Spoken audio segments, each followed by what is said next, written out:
My name is Richard Roberts, and I live in Tulum, lovely downtown Tulum. I've been here for 5 years.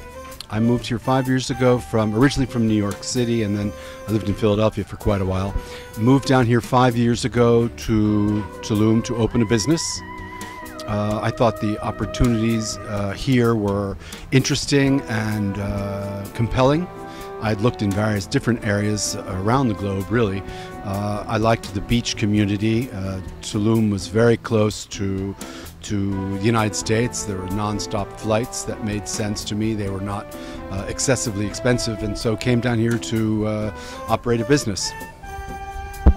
Actually, it's a funny story how I first came. I had heard of the Mayan Riviera, but not too terribly much. And then actually my hair cutter was a Brazilian woman in Philadelphia, and she came down to Playa del Carmen to the Deseo Hotel for her 30th birthday party. And she and a group of friends took over the hotel and had a party for a long weekend, and she had a great time.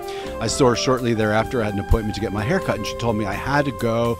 She knew that I loved the beach and was always happiest at the beach. She said it's not expensive, it's not far away, Americans are completely welcome, it's safe, it's secure, you're gonna have a blast. Go, go, go. So I looked into Playa del Carmen and I thought perhaps, but I wanted something even a little quieter. I then learned about Tulum from someone in my office and then decided to come here. And I'm really glad that I did. When I was in the United States, I was in the restaurant business, and I managed a restaurant bar that was very popular. And then I helped a fellow, I worked for the company and helped grow that company into a rather large company that has, at this point, probably 25 restaurants. And I felt as if what we were heading into in terms of the near future was boutique hotels. I thought perhaps the future, if I stayed in that company, was boutique hotels. So I started to do some research just to keep myself abreast of what I thought would be coming my way. And I was intrigued and I was interested, and I thought perhaps I could do something in that world, but on a much smaller basis. And that's really what got me started thinking about coming down here and doing that kind of thing. No, people ask that a lot. Obviously, I miss occasionally some people, specific people, but I often say, look, come down here. It's not expensive, it's not far, it's 3.5 hours. And so people come periodically, and it's fun. I get to take them to cenotes and get to take them to Koba or take them to the ruins here. But no, sometimes I miss certain creature comforts.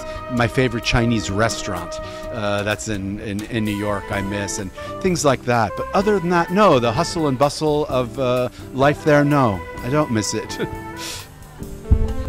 Yes, there is a group of expats from all over that are living here, but the nice thing about it is it's not a segregated community. Every day I interact with Mexicans, obviously, and Mayans, obviously, but also occasionally people from the United States, people from Europe, people from the UK, often from Australians, and sometimes even Japanese. So there are a lot of people coming through. Many people live here, but maybe live here 9-10 months of the year.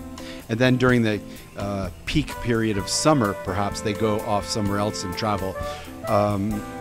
So it's always nice to see them come back and we spend time together. But there's absolutely expats living here, many of whom are not merely retirees from Canada, the way many people think that's all there are here, but all different ages and all different socioeconomic backgrounds of people involved in various businesses here in Tulum.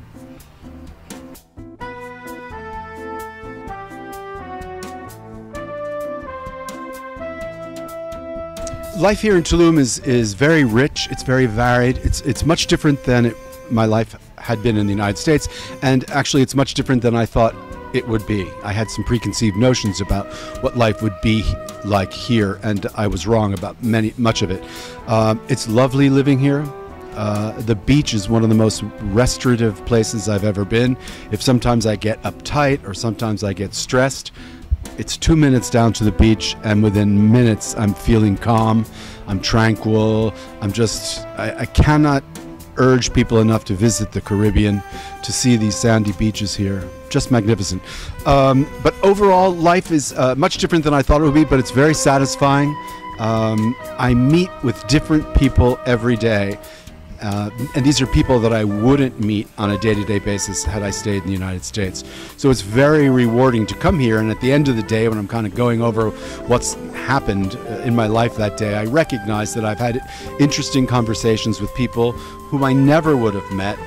I'm struggling with their language, or they're struggling with mine, and we're talking about politics, or we're talking about social issues, or we're talking about even entertainment, whatever it may be. It's fascinating. Life in the United States, as much as I enjoyed it on many different levels, was there was a routine that had developed, and so there was a certain amount of boredom. I felt as if professionally that I was on I just was on autopilot.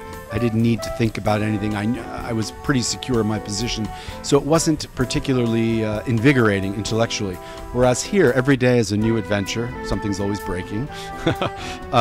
Something's always needing my attention. And most importantly, I'm meeting people from all over the globe every day, discussing things with people that I never would have encountered in the States. And that I'm very appreciative of.